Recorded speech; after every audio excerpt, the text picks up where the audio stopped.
Hey guys, welcome to Divya's vlog. അപ്പോൾ മറ്റു വീഡിയോയിലേക്കെല്ലാം ഒരു അടിപൊളി വെൽക്കം. നമ്മൾ എന്താ പറയുക, ഒരു 6-7 മാസമായില്ലല്ലോ വീഡിയോ ഒക്കെ കണ്ടിട്ട്. അപ്പോൾ നമ്മൾ വെയിറ്റ് ഗെയിൻ സീരീസ് നമ്മൾ വീണ്ടും അടിപൊളിയായിട്ട് റീസ്റ്റാർട്ട് ചെയ്യാൻ പോകണം. അതിന് എല്ലാവരും സപ്പോർട്ടും വേണം.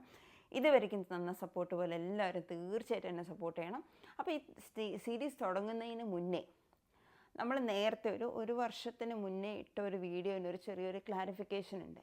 അത് ഏതാ വീഡിയോ എന്നല്ലേ, ഇവിടെ ഒരു വെയിറ്റ് ഗെയിനുള്ള ഒരു പ്രോട്ടീൻ പൗഡർ ഇതൊരു വീഡിയോ ആണ്. അപ്പോൾ ഇതിൽ കുറേ പേർക്ക് കുറേ ഡൗട്ട്സ് ഉണ്ട്. അപ്പോൾ എന്തൊക്കെയാണെന്നല്ലേ, ഫസ്റ്റ് ഡൗട്ട് എന്ന് പറയുന്നത്, അതിന് ഞാനൊന്ന് സോർട്ട് ചെയ്തിട്ടാണ് പറയുന്നത്. ഈ പ്രോട്ടീൻ പൗഡർ കഴിക്കുമ്പോൾ നമുക്ക് സൈഡ് എഫക്ട്സ് ഉണ്ടാവും, ഇതൊന്നും കഴിക്കരുത്, അങ്ങനെയുള്ള കുറച്ച് പിന്നെ ഇത് കഴിച്ചിട്ട് നമ്മൾ നിർത്തിക്കഴിഞ്ഞാൽ നമ്മൾ തിരിച്ചും പഴയ രീതിയിലോട്ട് മാറും, പിന്നെ ആർക്കൊക്കെ കഴിക്കാം, എങ്ങനെ കഴിക്കാം എന്നുള്ളതാണ് ഡൗട്ട്സ്. അപ്പോൾ ഇതൊന്നെല്ലാം കൂടെ ഒരു ചെറിയൊരു ക്ലാരിഫിക്കേഷൻ. ഓക്കെ, പിന്നെ ഞാൻ തുടങ്ങിയൊരു വിധം, അതായത് എൻ്റെ വെയിറ്റ് ഗെയിൻ സീരീസ് എങ്ങനെയാണ് സ്റ്റാർട്ട് ചെയ്ത് പറഞ്ഞാൽ, ഞാൻ വെയിറ്റ് ഗെയിൻ ആദ്യം നമ്മളെ നോർമലി പഴങ്കഞ്ഞിയിൽ തന്നെയാണ് ഞാനും തുടങ്ങിയിട്ടുള്ളത്. പിന്നെ നട്ട്സിൻ്റെ മിൽക്ക് ഷേക്കും അതിൻ്റെയൊക്കെ ഞാൻ വീഡിയോസ് ഇട്ടിട്ടുണ്ട്, ഞാൻ ഇവിടെയൊക്കെ ഡിസ്ക്രിപ്ഷനിലിടാം. അപ്പോൾ നട്ട്സിൻ്റെ ഒക്കെ മിൽക്ക് ഷേക്ക്, അങ്ങനെ പല കാര്യങ്ങളും ചെയ്ത്, പിന്നെ കുറച്ച് വ്യായാമം ലൈക്ക് സൈക്ലിംഗ് പോകുന്നത്, നടക്കുന്നത്, അങ്ങനെയൊക്കെ സ്ലോ ആയിട്ട് ഓരോന്ന് ചെയ്തിട്ട് കുറച്ച് വെയിറ്റ് ഗെയിൻ ആവാൻ തുടങ്ങിയപ്പോഴായിരുന്നു ഇങ്ങനെ പ്രോട്ടീൻ പൗഡർ കണ്ടതും ഞാൻ മേടിച്ചതും. ഒരെണ്ണം മേടിച്ചപ്പോൾ ഒരെണ്ണത്തിൽ ചുമ്മാ ഒരു ട്രൈ പറഞ്ഞിട്ട് ചെയ്തതാണ്.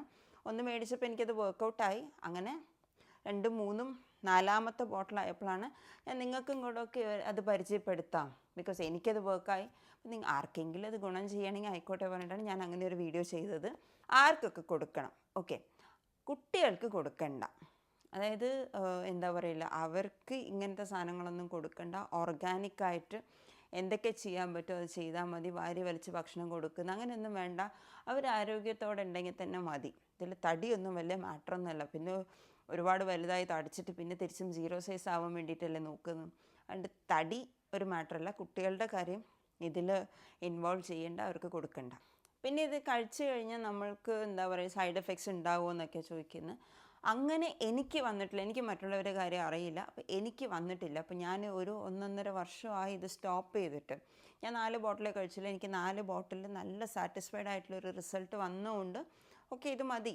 ഇനി നമുക്ക് നോർമലായിട്ട് നമ്മളെ നോർമൽ റുട്ടീനിൽ ഭക്ഷണം കഴിച്ചിട്ട് മുന്നോട്ട് പോകാം എന്ന് പറഞ്ഞിട്ടാണ് ഞാനത് സ്റ്റോപ്പ് ചെയ്തത്. എനിക്ക് ഒരു തരത്തിലുള്ള സൈഡ് എഫക്ട്സും ഉണ്ടായിട്ടില്ല. പക്ഷേ അതിൽ ഷുഗർ കണ്ടൻറ്റ് കൂടുതലാണ്, ഞാൻ അതിലും പറഞ്ഞിട്ടുണ്ട്.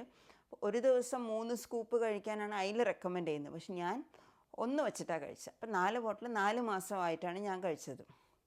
അപ്പോൾ എനിക്ക് അതിലൊരു ഇഷ്യൂ ഉണ്ടായിട്ടില്ല, സൈഡ് എഫക്ട്സ് ഒന്നും എനിക്ക് ഉണ്ടായിട്ടില്ല. പിന്നെ ഇത് കഴിച്ചിട്ട് എന്താ പറയുക, സ്റ്റോപ്പ് ചെയ്ത് കഴിഞ്ഞാൽ നമ്മൾ പഴയ രീതിയിലോട്ട് പോവോ, തിരിച്ചും ഒന്നിൽ നിന്ന് തുടങ്ങണോ, അങ്ങനെയൊക്കെയാണ് ചോദിക്കുന്നത്. അതായത് മെലിയുമോ എന്ന് പറഞ്ഞിട്ട്. ഞാൻ ഏറ്റവും വലിയൊരു എക്സാമ്പിളാണ്. ഞാനിത് സ്റ്റോപ്പ് ചെയ്യാൻ 4 ബോട്ടിലോടെ സ്റ്റോപ്പ് ചെയ്തു. ഒരു വർഷം അല്ലെങ്കിൽ അതിൽ കൂടുതൽ ആയി ഞാൻ സ്റ്റോപ്പ് ചെയ്തിട്ട്. നിങ്ങൾക്ക് ആ വീഡിയോയിൽ നിന്നും ഈ വീഡിയോയിൽ നിന്നും എന്നെ കമ്പയർ ചെയ്ത് നോക്കാം. ഞാൻ മെലിഞ്ഞിട്ടില്ല.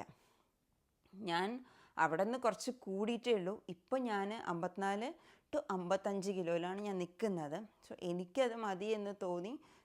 ഞാൻ ഈ വെയിറ്റ് മെയിൻറ്റെയിൻ ചെയ്യണം, അല്ലാതെ ഞാൻ കൂട്ടാനും നോക്കുന്നില്ല, അങ്ങോട്ട് കുറയുന്നുമില്ല. അപ്പോൾ കറക്റ്റായിട്ട് ഇതങ്ങോട്ട് മെയിൻറ്റെയിൻ ചെയ്ത് കഴിഞ്ഞാൽ പിന്നെ വലിയ പ്രശ്നമില്ലല്ലോ. നാളെ വെയിറ്റ് കൂടിയിട്ട് പിന്നെ കുറയ്ക്കാനുള്ള ഓട്ടത്തിനൊന്നും നിൽക്കണ്ട. അതുകൊണ്ട് ഞാൻ ഇതൊന്ന് കറക്റ്റായിട്ട് ഞാൻ മെയിൻറ്റെയിൻ ചെയ്തുകൊണ്ടിരിക്കുകയാണ്. സോ എനിക്ക് ഈ ഒരു ക്ലാരിഫിക്കേഷൻ തരണം എന്ന് കുറേ ദിവസങ്ങളായി പ്ലാൻ ചെയ്യുന്നുണ്ടായിരുന്നു. അപ്പോൾ ഓക്കെ, നമ്മൾ വെയിറ്റ് ഗെയിൻ സീരീസിൻ്റെ ഒരു എന്താ പറയുക, സീസൺ 2 എന്ന് വേണമെങ്കിലും പറയാം, അങ്ങനെ സ്റ്റാർട്ട് ചെയ്യുമ്പോൾ നമുക്ക് ഇത് ക്ലാരിഫിക്കേഷനിൽ നിന്ന് തന്നെ തുടങ്ങാമെന്ന് പറഞ്ഞിട്ടാണ്. അപ്പോൾ നമ്മൾ ഇനി റെഗുലറായിട്ട് വീഡിയോസ് ഇടുന്നതായിരിക്കും. എല്ലാവരും സപ്പോർട്ട് ചെയ്യണം. ആൻഡ് എന്തൊക്കെയാണ് ഇനിയുള്ള വീഡിയോസ് എന്ന് പറയുമ്പോൾ, നമ്മളുടെ ഭക്ഷണ രീതികൾ, പിന്നെ വെയിറ്റ് ഗെയിൻ ചെയ്യാൻ എന്തെല്ലാം ഹെൽപ്പ് ചെയ്യും എന്നുള്ളത്. അതായത് ഞാൻ കഴിച്ച ഭക്ഷണം നിങ്ങൾക്കത് സെറ്റാവണമെന്നില്ല. അതുകൊണ്ട് ആർക്കൊക്കെ എങ്ങനെയൊക്കെ കഴിച്ചാൽ ഈ വെയിറ്റ് ഗെയിന് ഹെൽത്തി ആയിട്ട് സപ്പോർട്ട് ചെയ്യുമെന്നുള്ളതാണ് ഇനിയുള്ള വീഡിയോസ്. അപ്പോൾ പ്ലീസ് ഡു സപ്പോർട്ട്. അപ്പോൾ നമുക്ക് ഇനിയൊരു വീഡിയോ ആയിട്ട് വീണ്ടും വരാം. അപ്പോൾ സബ്സ്ക്രൈബ് ചെയ്യാത്തവർ പ്ലീസ് ഡു സബ്സ്ക്രൈബ്.